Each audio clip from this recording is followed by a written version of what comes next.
Good morning students, welcome to my YouTube channel Azurite Physics.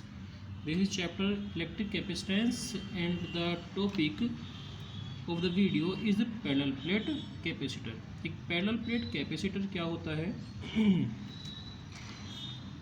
एक parallel plate capacitor में दो plates एक दूसरे के पैरेलल और प्लेन प्लेट्स होती हैं जो एक दूसरे से कुछ डिस्टेंस पर रखी होती है। ठीक है, इनमें से एक प्लेट को हम कुछ चार्ज प्रोवाइड करते हैं और इंडक्शन के कारण दूसरी प्लेट पर उतना ही चार्ज लेकिन नेगेटिव वैल्यू में इंड्यूस हो जाता है। अगर हम इस कंडक्टर का कैपेसिटेंस या फिर कह दो कि इस कैपेसिटर का कैपेसिटेंस को इंक्रीज करना चाहिए तो उसके लिए हम सेकंड प्लेट को अर्थ से जोड़ते हैं या फिर अर्थ कर देते हैं। ओके, तो अब हम इस कैपेसिटर के कैपेसिटेंस के लिए फॉर्मूला ड्राइव करेंगे जैसे हमने एक स्फेरिकल कंडक्टर के लिए किया था। ओके, तो let us consider a parallel plate capacitor and the area of the plates is a. Small D is the distance between the two plates plus minus sigma, यानी कि एक प्लेट पर positive charge के लिए और दूसरी plate पर negative charge के लिए uniform surface charge density sigma. Okay, and E is the electric field between the plates. तो स्टूडेंट्स, जैसे कि हम जानते हैं कि कैपेसिटेंस का फॉर्मूला है C is equal to Q upon V. Okay, तो हमारा मेन वर्क होता है चार्ज, देखो हमने कैलकुलेट कर ही लिया, यहाँ पर क्यू चार्ज दिया है। हमारा मेन वर्क होता है इन प्लेट्स के बीच में पोटेंशियल डिफरेंस फाइंड करना। तो पोटेंशियल फाइंड करने के लिए यह हमारे पास में डिस्टेंस है और इलेक्ट्रिक फील्ड है। तो हम इलेक्ट्रिक फील्ड और डिस्टेंस के बीच relation V is equal to E to D का यूज़ करेंगे, उससे हमारी पोटेंशियल वैल्यू निकल जाएगी।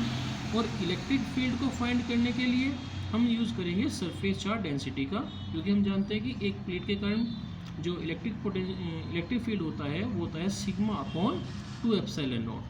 ठीक है, तो हम इलेक्ट्रिक फील्ड निकालेंगे दोनों प्लेट्स के बीच में, दोनों प्लेट्स के कारण। एक प्लेट के कारण सिग्मा अपॉन एप्सिलॉन नॉट, दोनों के कारण हो जाएगा sigma upon epsilon not plus sigma upon 2 epsilon not. दोनों को जोड़ेंगे तो सिग्मा अपॉन एप्सिलॉन नॉट, हमारे पास ई की वैल्यू हो जाएगी। उसकी सहायता से हम वी की वैल्यू फाइंड कर लेंगे और वी की वैल्यू इस कैपेसिटेंस के फॉर्मूले में पुट करके हमारा कैपेसिटेंस का फॉर्मूला ड्राइव हो जाएगा। ओके, तो ये एक तरह से हमारा प्रोसेस हो गया जिसे हमने लास्ट से स्टार्टिंग की ओर पढ़ा है। ठीक है, तो अब स्टार्टिंग से लास्ट की ओर पढ़ेंगे। ओके स्टूडेंट्स, तो सबसे पहले हम फाइंड करेंगे इन प्लेट्स के बीच में electric field. Electric field between the two plates. तो एक प्लेट के कारण इलेक्ट्रिक फील्ड का फॉर्मूला होता है सिग्मा अपॉन 2 एप्सिलॉन नॉट, और तो दोनों प्लेट्स के कारण इलेक्ट्रिक फील्ड होगा sigma upon 2 epsilon not plus sigma upon 2 epsilon not. देखिए, इस पॉइंट पर अगर हम इलेक्ट्रिक फील्ड फाइंड करना चाहते हैं तो पॉजिटिव चार्ज के कारण ये डायरेक्शन होगी इलेक्ट्रिक फील्ड की और नेगेटिव चार्ज के कारण भी यही डायरेक्शन होगी इलेक्ट्रिक फील्ड की, इसलिए हमने दोनों इलेक्ट्रिक फील्ड्स को ऐड कर दिया है। तो ये हो जाएगा sigma upon epsilon not from potential gradient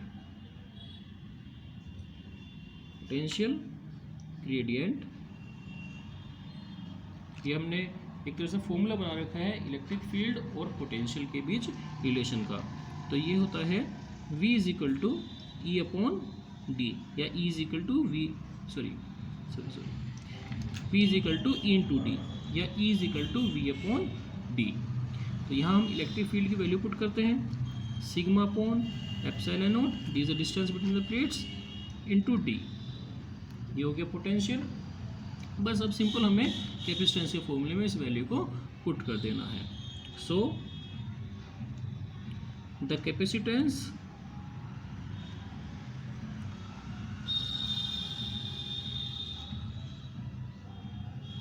of the parallel plate capacitor.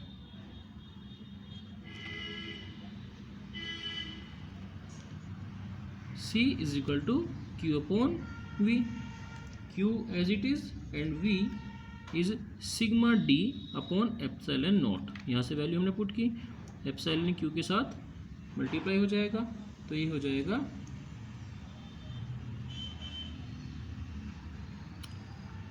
हाँ ठीक है, इससे मल्टीप्लाई हो जाएगा तो ये हो जाएगा Q epsilon naught upon T। Okay, we know that sigma is equal to होता है Q upon A, it is surface charge density. ये वैल्यू यहाँ पुट करके हम एक वैल्यू और बना सकते हैं। ये हमारा कैपेसिटेंस का फॉर्मूला हो गया सिग्मा की टर्म में, C is equal to Q epsilon naught upon sigma T। एक फॉर्मूला हमारा बन जाएगा, implies that C is equal to Q epsilon naught upon sigma की वैल्यू होगी हमारी Q upon A into D। Q से Q कैंसिल, तो ये हो जाएगा epsilon naught A upon D। ये फॉर्मूला हमारा हुआ C is equal to epsilon naught A upon D। और अगर ये कैपेसिटर इन पैरेलल प्लेट्स के बीच में कोई कैपिटल K डाइलेक्ट्रिक कांस्टेंट वाला मीडियम है, if a medium is a medium of dielectric constant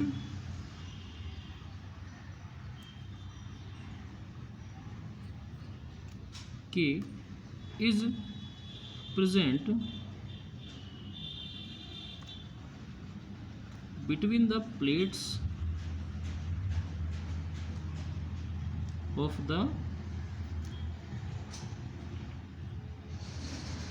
capacitor, then तो एप्सिलॉन नोट के साथ के एप्सिलॉन नोट और आ जाएगा, ये हो जाएगा C इज इक्वल टू के epsilon naught A upon D। और अगर एयर है तो ये हो जाएगा, इसे हम कह सकते हैं कि एक कैपेसिटेंस है एक एयर कैपेसिटर का, ओके, और ये कैपेसिटेंस है एक डाइलेक्ट्रिक मीडियम वाले कैपेसिटर का। यहाँ से हम अगर हम फाइंड करना चाहें कि एक एयर कैपेसिटेंस के एक एयर कैपेसिटर के अंदर अगर डाइलेक्ट्रिक मीडियम को बाद में रख दिया जाए तो उससे कैपेसिटेंस पर क्या इफेक्ट होगा, तो उसके लिए हम इक्वेशन 2 को डिवाइड कर देते हैं, सेकंड को डिवाइड कर देते हैं फर्स्ट से। तो इसे हमने डिनोट कर दिया C नोट से, एयर कैपेसिटर को हमने C नोट से डिनोट कर दिया। जब हम डिवाइड करेंगे तो के एप्सिलॉन नोट A और D कैंसिल हो जाएंगे, तो ये होगा हमारे पास में C upon C naught is equal to K और C is equal to K C note.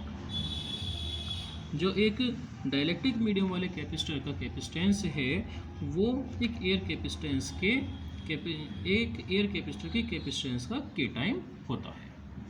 Okay, thank you students, thanks for watching the video.